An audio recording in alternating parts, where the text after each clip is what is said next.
എല്ലാ കൂട്ടുകാർക്കും നല്ലൊരു ദിവസം ആശംസിച്ചുകൊണ്ട് മാമ്പഴത്തിന്റെ പുതിയ വീഡിയോയിലേക്ക് സ്വാഗതം. നമുക്ക് നേരെ ഗൗരിയുടെ ശങ്കറിന്റെ ഇന്നത്തെ വിശേഷത്തിലേക്ക് പോയാലോ. ഇന്നത്തെ വിശേഷത്തിൽ കാണിച്ചിരിക്കുന്ന ആദർശ ലാപ്ടോപ്പിൽ ഓരോ ജോലികളൊക്കെ ചെയ്തുകൊണ്ടിരിക്കുന്ന സമയത്താണ് അങ്ങോട്ട് വേണി വരുന്നത്. വേണി വന്നിട്ട് ചോദിച്ചു, അല്ല ആദർശേട്ടാ, ഞാൻ ഒരു കാര്യം പറഞ്ഞ് എന്നോട് ദേഷ്യപ്പെടുക, അതെന്താ? അല്ല, ഇത്രയും ദിവസമായില്ലേ, നമ്മൾ 2 ദിവസത്തെ പെൻഡിങ് വെച്ചേക്കുമല്ലായിരുന്നോ ആ രഞ്ജുവിന്റെ കാര്യം. ഇനി ആ രഞ്ജുവിന്റെ കാര്യത്തിൽ ഒരു തീരുമാനമാക്കണ്ടെന്ന് ചോദിക്കുക. ഇത് കേട്ട് കഴിഞ്ഞപ്പത്തിന് ആദർശ് പറഞ്ഞു, പെട്ടെന്ന് എന്താ ഇപ്പൊ? അല്ല, പെട്ടെന്നല്ലല്ലോ, നമ്മള് ഓപ്പറേഷൻ പ്ലാൻ ചെയ്തതല്ലേ, ബോർഡിൽ എഴുതി വെക്കുകയൊക്കെ ചെയ്ത കാര്യങ്ങളൊക്കെയാ. അവളെ തകർക്കണം എന്നുള്ളത്. ഇനിയിപ്പോ അത് നീട്ടിക്കൊണ്ട് പോകേണ്ട ആവശ്യമുണ്ടോ എന്ന് ചോദിക്കണം. അല്ല വേണി, ഇന്ന് ബാങ്ക് അവധിയാന്നുള്ള കാര്യം നിനക്കറിയാലോ, പിന്നെ എന്ത് പ്ലാൻ ചെയ്യാനാ?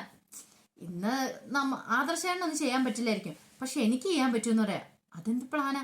അത് എന്നെ അവിടെ ഒന്ന് കൊണ്ടുപോകാന്ന് ചോദിക്കുക രഞ്ജുവിന്റെ അടുത്ത് നിന്നെ കൊണ്ടുവരാം. നല്ല കഥ, നീ എന്തൊക്കെയാ വേണി പറയണേന്ന് ചോദിക്കുക.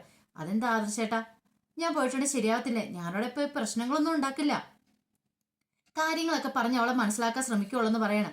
പെട്ടെന്ന് ആദർശ് പറഞ്ഞു, ദേ ഒരു കാര്യം ഞാൻ പറഞ്ഞേക്കാം, വേണ്ട, അതൊക്കെ റിസ്ക് ആയിട്ടുള്ള കാര്യങ്ങളാ, അവിടെ ചെന്ന് കയറണ്ടെന്ന് പറയാം. ഞാൻ പറയുന്ന കേൾക്കില്ലേ? ഈ വേണി പറഞ്ഞ ആദർശേട്ടന് വിശ്വാസം ഇല്ലേന്ന് ചോദിക്കുകയാണ്. ദേ, എത്രയും പെട്ടെന്ന് അവളുടെ കാര്യത്തിൽ തീരുമാനമാക്കണം. ഞാൻ അവളെ പോയി അവള് വഴക്കടിക്കാനൊന്നും പോകുന്നല്ലോ. ആദർശേട്ടൻ എന്റെ ഒപ്പം പോരെ, നമുക്ക് ഒരുമിച്ച് പോകാന്ന് പറയണം. അങ്ങനെ അവസാനം ആദർശിന് സമ്മതിക്കേണ്ടി വന്നു. പിന്നീട് കാണിക്കുന്ന ചാരങ്ങാട്ട് വീട്ടില് ഗൗരിയുടെ അടുത്തേക്ക് ശങ്കർ വരുവാണ്. അപ്പൊ ശങ്കറിനെ കണ്ടു ഗൗരി വെച്ചു, ഓഹോ, ഇതുവരെയായിട്ട് ശങ്കു ഡ്രസ്സൊന്നും മാറിയില്ലേന്ന് ചോദിക്കും. ദേ, ഞാൻ മാറാൻ തുടങ്ങുമായിരുന്നു പറയും. അല്ല, എനിക്ക് നിന്നോട് ഒരു കാര്യം സംസാരിക്കാണ്ടെന്ന് പറയും. അതെന്താ അങ്ങനെ? എനിക്കൊരു ചേഞ്ച് വേണമെന്ന് ഭയങ്കര ആഗ്രഹമുണ്ട്. ആരോ ഒരു ചേഞ്ച് ആഗ്രഹിക്കാത്തെ? ആഹാ, അത് കൊള്ളാലോ, നല്ല കാര്യമാണല്ലോ. എന്നാ ആ ചേഞ്ച് എന്താന്ന് എന്റെ ശങ്കു ഇങ്ങോട്ട് പറഞ്ഞേന്ന് പറയാണ്. അല്ല, അത് കേട്ട് കഴിയുമ്പോ നീ എന്നെ ചീത്ത പറയോ? ഞാൻ എന്തിനാ ചീത്ത പറയണേ? അത് ചീത്ത പറയേണ്ട ആവശ്യമാണേ ചീത്ത പറഞ്ഞാ പോരെ. ദേഷ്യപ്പെടാനും പോകുന്നില്ല, കാര്യം പറ ആദ്യം എന്താന്ന്. അതെ, എനിക്ക് ജീൻസും ടീഷർട്ടും ഇട്ടാ കൊള്ളാന്നുണ്ട്. ജീൻസ് ടീഷർട്ടോ? അതെ, എന്റെ ഈ ലുക്കൊന്ന് മാറ്റിയാൽ കൊള്ളാന്നുണ്ട്. ഇതൊന്നും മുണ്ടൊന്നും മാറ്റി പിടിക്കണമെന്ന് ഭയങ്കര ആഗ്രഹം. ആഹാ, അത് കൊള്ളാലോ. ഇത് ഇപ്പോഴത്തെ ആഗ്രഹം അതോ മുമ്പത്തെ ആഗ്രഹം? അല്ല, കുറച്ചു നാളായിട്ട് എന്റെ മനസ്സിൽ തോന്നിയൊരു ആഗ്രഹമാന്ന് പറയണം. ഇത് കേട്ട് കഴിഞ്ഞപ്പോ ഗൗരി പറഞ്ഞു, കൊള്ളാം, മോന്റെ ആഗ്രഹം എനിക്ക് ഇഷ്ടപ്പെട്ടെന്ന് പറയാണ്. പിന്നീട് ഗൗരിയോട് പറഞ്ഞു, അതെ, നീ ഈ ലുക്കൊക്കെ ഒന്ന് മാറ്റണം കേട്ടോ. എന്താ? ഞാൻ എന്റെ ചുരിദാറിനോട് നിൽക്കും. ചുരിദാറുണ്ടാ?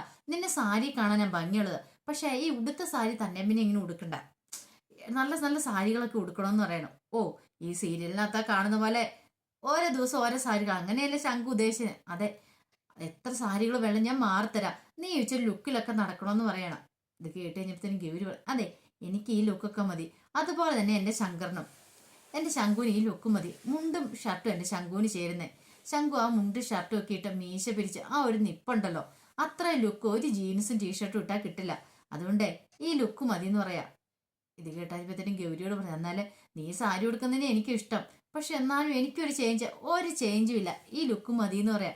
പെട്ടെന്ന് തന്നെ ശങ്കർ എന്ത് ചെയ്യാണ്, തന്റെ മീശയൊക്കെ അങ്ങോട്ട് ഗൗരിയുടെ മുമ്പിൽ അങ്ങോട്ട് പിരിച്ചങ്ങോട്ട് കാണിക്കുക. ഇങ്ങനെ രണ്ടുപേരും കണ്ണിക്കണ്ണി നോക്കി നിൽക്കുവാണ്. കണ്ണിക്കണ്ണി നോക്കി നിൽക്കുന്ന സമയത്താണ് ഗംഗ അങ്ങോട്ട് വരുന്നത്. ഗംഗ കണ്ടു അവരുടെ ആ നിപ്പൊക്കെ. പെട്ടെന്ന് ഗംഗയ്ക്ക് എന്ത് ചെയ്യണമെന്ന് അറിയത്തില്ലാത്ത അവസ്ഥ വന്നു. ഗംഗ പെട്ടെന്ന് ശംഖുന്ന് വിളിക്കുവാണ്. അത് താഴേക്ക് നോക്കിയിട്ട് വിളിക്കുന്നത്, അവരെ നോക്കുന്ന പോലില്ല. പെട്ടെന്ന് രണ്ടുപേരും അങ്ങനെ ആകുന്നു മാറുവാണ്. അല്ലെ, എന്താ ഗംഗെ? അല്ല, പുറത്ത് പോകണമെന്ന് പറഞ്ഞാൽ നീ ഇതുവരായിട്ട് റെഡി ആയിട്ടില്ലേന്ന് ചോദിക്കുകയാണ്. അപ്പൊ ശങ്കർ ചോദിച്ചു, പുറത്ത് പോകണമെന്ന് എവിടെ? ഓ, അപ്പൊ നീ എല്ലാം മറന്നുപോയല്ലേ? ഓ, ഒറ്റ ദിവസം കൊണ്ട് പ്രോഗ്രാം തീർന്ന പോലെ ആണല്ലോ നിന്റെ സംസാരം. നീ എന്നെ 1-2 സ്ഥലത്ത് കൊണ്ടാന്ന് പറഞ്ഞില്ലായിരുന്നോ? ഇന്ന് പോകാന്ന് പറഞ്ഞ റെഡിയായി ഇരിക്കണമെന്നും പറഞ്ഞ. ഞാൻ റെഡിയായിട്ട് വന്നു കഴിഞ്ഞപ്പോഴത്തേനും നീ എന്താ ഈ കോലത്തിൽ നിൽക്കുന്നതെന്ന് ചോദിക്കുകയാണ്. ഇത് കേട്ടോ ശങ്കർ, അയ്യോ, ഇന്ന് തന്നെ പുറത്ത് പോകണം, ഞാൻ ഗൗരിയെ കൊണ്ട് പുറത്ത് പോകാനായിട്ട് തുടങ്ങുമായിരുന്നു പറയാം. പെട്ടെന്ന് ഗൗരി പറഞ്ഞു, കുഴപ്പമില്ല, നിങ്ങൾ രണ്ടുപേരും പൊക്കോളാൻ പറയണം. ഇത് കേട്ടപ്പോഴത്തേനും തന്നെ പെട്ടെന്ന് തന്നെ ഗംഗ പറഞ്ഞൊരു കാര്യം ചെയ്യാം, ഞങ്ങൾ പെട്ടെന്ന് പോയിട്ട് പെട്ടെന്ന് തിരിച്ചു വരാമെന്ന് പറയണം. ഇത് ശങ്കറിന് ഭയങ്കര സങ്കടം. ശങ്കർ പറഞ്ഞു, എന്നാലും ഗൗരിനെ കൊണ്ട് പുറത്തു പോകാന്ന് പറഞ്ഞ് ആശ കൊടുത്തിട്ട് ഇനി ഞാൻ പോകുമ്പോൾ എനിക്കത് വിഷമമായിരിക്കും എന്ന് പറയാം. ഇത് കേട്ടപ്പോൾ ഗംഗ പറഞ്ഞു, അന്നൊരു കാര്യം ചെയ്യാം, ഗൗരിയും കൂടെ നമ്മളോടൊപ്പം വന്നോട്ടെ, അതിനിപ്പോ എന്താ കുഴപ്പം? നമ്മൾ ഒരേ പോയി സ്ഥലം കാണുന്ന സമയത്ത് ഗൗരി അവിടെ നിന്നോളൂല്ലേ? പോരാത്തതിന് നിങ്ങളുടെ ഒപ്പം ഞാൻ നടന്നോർത്ത് നിങ്ങൾക്ക് കുഴപ്പം എന്തെങ്കിലും ഉണ്ടോന്ന് ചോദിക്കണം. ഇത് കേട്ട് കഴിഞ്ഞപ്പോഴത്തേനും ഗൗരി പറഞ്ഞു, ഞങ്ങൾക്ക് എന്ത് കുഴപ്പം, ഞങ്ങൾക്ക് ഒരു കുഴപ്പമില്ല, അന്ന് നമുക്ക് ഒരുമിച്ച് പോകാന്ന് പറയണം. അങ്ങനെ അവര് 3 പേര് യാത്ര തിരിക്കുവാണ്. ഈ സമയത്ത് രഞ്ജു വീട്ടിൽ നിന്ന് ഫോൺ ചെയ്തുകൊണ്ടിരിക്കുവായിരുന്നു. ഫോൺ ചെയ്ത് സംസാരിച്ചുകൊണ്ടിരിക്കുക. അങ്ങനെ സംസാരിച്ചുകൊണ്ടിരിക്കുന്ന ഇടയ്ക്ക് ബാങ്കിൽ ആരോടാ സംസാരിച്ചുകൊണ്ടിരിക്കുന്നത്? അതെ, ആദർശേട്ടനെ വിളിക്കണം, ആദർശേട്ടൻ വരില്ലേ എന്നൊക്കെ ചോദിക്കുന്നുണ്ട്. അപ്പൊ സെന്റ് ഓഫിനെ കുറിച്ചൊക്കെ സംസാരിക്കുന്നത്. ആ ആദർശനെ വിളിക്കാന്നൊക്കെ അവരും പറയുന്നുണ്ട്. ആ സമയത്താണ് കോളിംഗ് ബെല്ലടിച്ചത്. വേറെ ആരുമല്ലെന്ന് ധ്രുവം വന്നായിരുന്നു. ധ്രുവം വന്ന് ഷാൻ അങ്ങോട്ട് വന്നപ്പോൾ ഷാൻ വീടൊക്കെ കാണിച്ചു കൊടുത്തു. ഇതാണ് മോളെ ആന്റിയുടെ വീട്. മോളത്തെ നിലയിലാണ് രഞ്ജു താമസിക്കുന്നത്. അങ്ങോട്ട് കയറി ചെന്നാൽ മതി എന്നൊക്കെ പറയുന്നുണ്ട്. അങ്ങനെ നേരെ ധ്രുവൻ മുകളിലേക്ക് കയറി വന്ന് കോളിംഗ് ബെല്ലടിച്ചതാ കേട്ടത്.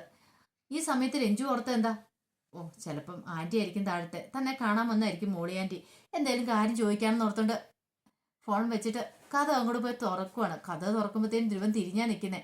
പെട്ടെന്ന് ആരാന്നറിയത്തില്ല. ആരാന്ന് ചോദിക്കുവാണ്. ധ്രുവനൊന്നും മിണ്ടിയില്ല. നിങ്ങളോടാ ചോദിച്ചാൽ ആരാന്ന് ചോദിക്കുവാണ്. ഈ സമയത്ത് ധ്രുവൻ അങ്ങ് തിരിയുക.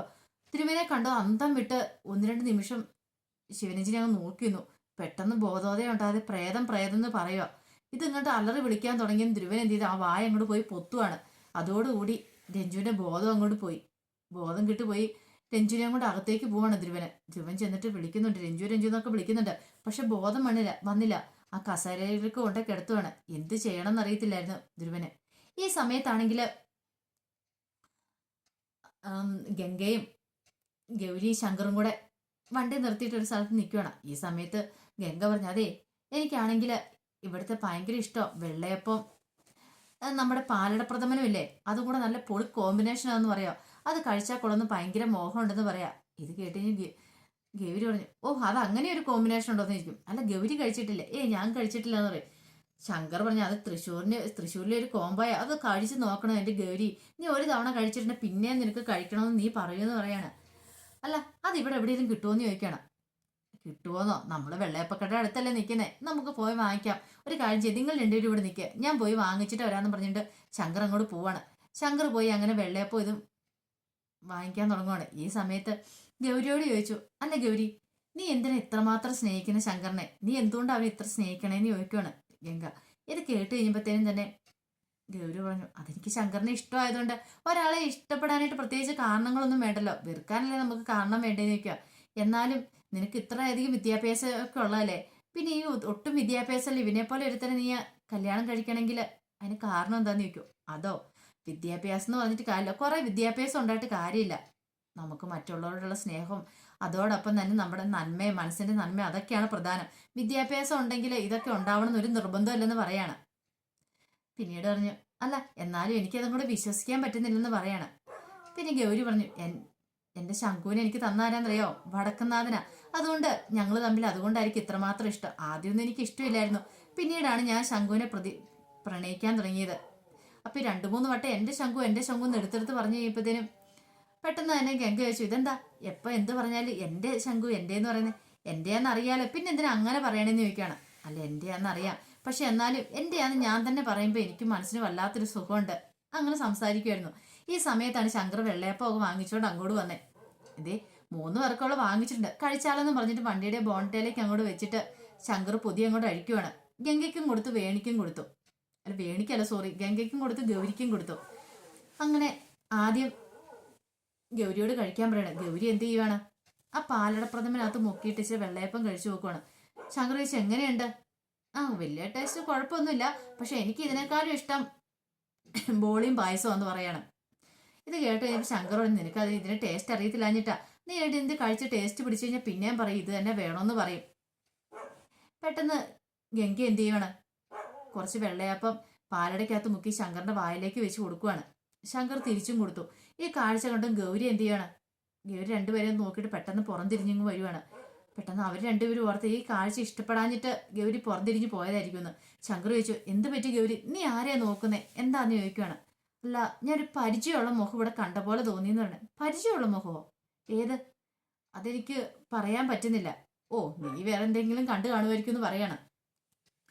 ഈ സമയത്ത് ശിവരഞ്ജിനെ കുലുക്കി വിളിച്ചോണ്ടിരിക്കുക ധ്രുവൻ. പക്ഷേങ്കില് ശിവരഞ്ജിനിക്ക് ഒരനക്കം ഉണ്ടായിരുന്നില്ല. ഈ സമയത്ത് താഴെ പുറത്ത് ഷാൻ നിൽക്കുന്നുണ്ട്. ഷാൻ നോക്കിയപ്പോഴത്തേനും ഒരു കാറ് വന്ന് നിന്നു. ആ കാറിനകത്തുനിന്ന് വേണി ഇറങ്ങുവാണ്. ആദർശനോട് വേണി പറഞ്ഞു, അതെ ആദർശൻ ഇവിടെ ഇരുന്നോട്ടോ, ഞാൻ പോയിട്ട് പെട്ടെന്ന് വരാന്ന് പറയണേ. വേണി നീ പ്രശ്നം ഉണ്ടാക്കുവോ? ഒരു പ്രശ്നം ഉണ്ടാക്കില്ല, ധൈര്യമായിട്ട് ഇരിക്കുക, ഞാൻ പോയിട്ട് ഇപ്പൊ തന്നെ ഇറങ്ങി വരാന്ന് പറഞ്ഞ് വേണി അങ്ങോട്ട് പോവാണ്. ഈ കാഴ്ച കൊണ്ട് ഷാൻ പെട്ടെന്ന് ധ്രുവനെ വിളിക്കുകയാണ്. എന്താ ഷാനി, എന്താ? അല്ലെങ്കിൽ ഞാൻ നിന്നെ വിളിക്കാണ്ടിരിക്കുവായിരുന്നു, ഇവിടെ ആകെപ്പാടെ പ്രശ്നമാന്ന് പറയാണ്. ദേ മച്ചാവനെ ഒരു കാര്യം ഞാൻ പറഞ്ഞേക്കാം, അതിനേക്കാളും വലിയ പ്രശ്നം അങ്ങോട്ട് കയറി വരുന്നത്. എന്നാടാ എന്നെ പ്രശ്നം? അതേ ആദർശില്ലേ, അവന്റെ ഭാര്യ അങ്ങോട്ട് കയറി വരുന്നുണ്ടെന്ന് പറയാ. ഭാര്യ? അതേന്നെ, മച്ചാൻ പെട്ടെന്ന് മാറിക്കോ. അത് മാത്രമല്ല, ആദർശിനിട്ട് ഒരു പണി കൊടുക്കാൻ പറ്റുമെങ്കിൽ ഇതിനേക്കാൾ നല്ല സമയം വേറെ ഇല്ലാന്ന് പറയാണ്. ഇത് കേട്ട് കഴിഞ്ഞപ്പോ തന്നെ നിരുവൻ പറഞ്ഞു, കേറി വരട്ടെ, അവള് കേറി വരട്ടെ എന്ന് പറയാണ്. ഈ സമയത്ത് ഗംഗ പറഞ്ഞു, അതെ ശങ്കര, നമുക്ക് പോയാലോ? കൊടകരയ്ക്ക് എത്ര ദൂരമുണ്ട്? എനിക്ക് അവിടം വരെ പോകേണ്ട ആവശ്യമുണ്ടെന്ന് പറയാ. കൊടകരയ്ക്കോ? അത് നമുക്ക് ഇപ്പോഴേ വിട്ടേക്കാം, കുറച്ച് ദൂരം ഉണ്ടെന്ന് പറയാ. ഈ സമയത്ത് ഗൗരി ഇങ്ങനെ അങ്ങോട്ട് നോക്കി നിൽക്കുവാണ്. നീ എന്താ ഗൗരി, കുറെ സമയമായാലും ഇങ്ങനെ നോക്കി നിൽക്കുന്നേന്ന് പറയാണ്. ഞാൻ അവിടെ ഒരാളെ കണ്ടെന്ന് പറയണം. പിന്നെ അവക്ക് തുടങ്ങി. ഈ സമയത്ത് ഗംഗയുടെ ഫോണിലേക്ക് ഒരു കോള് വരുവാണ്. ഗംഗ കോൾ എടുത്തിട്ട് അങ്ങോട്ട് മാറുവാണ്. കോൾ എടുത്തിട്ട് മാറി കഴിയുമ്പോഴത്തേന്, നിനക്ക് എന്ത് പറ്റി? നീ പിന്നെ ആ ധ്രുവനെ എങ്ങാനും കണ്ടോ? ഇനി അങ്ങനെ എന്തെങ്കിലും പറയാൻ വന്നാണെന്ന് ചോദിക്കും. അങ്ങനെയൊന്നുമല്ല. പിന്നെ എന്താ നിന്റെ പ്രശ്നം? എന്തുണ്ടെങ്കിലും എന്നോട് പറയാൻ പറയണം. ഈ സമയത്താണ് ഗംഗ അങ്ങോട്ട് വരുന്നത്. ഗംഗ വന്നിട്ട്, ചെന്തു പറ്റി? രണ്ടുപേരും നമ്മൾ എന്തെങ്കിലും വഴക്കുണ്ടോ നിൽക്കി? വഴക്കൊന്നും ഇല്ലാന്ന് പറയണം. പിന്നെന്താ കാര്യം എന്ന് ചോദിക്കുമ്പോഴത്തേനും വേണിയല്ല, സോറി, ഗൗരി അങ്ങോട്ട് നോക്കുവാണ്. ഒപ്പം തന്നെ ശങ്കറും അങ്ങോട്ട് നോക്കുവാണ്. അപ്പൊ അവരുടെ പരിചയത്തിലുള്ള ആരെയോ അവിടെ കണ്ടിട്ടുണ്ട്. അപ്പൊ അവരെയാണ് നോക്കുന്നത്. അപ്പൊ അത് ആരാന്നൊക്കെ നമുക്ക് അറിയണ്ടേ? അപ്പൊ അതിന്റെ വിശേഷങ്ങൾ അറിയാൻ നമുക്ക് കാത്തിരിക്കാട്ടോ. അപ്പൊ ഒരിക്കൽ കൂടി എല്ലാവർക്കും നല്ലൊരു ദിവസം ആശംസിച്ചു നിർത്തുന്നു. നന്ദി.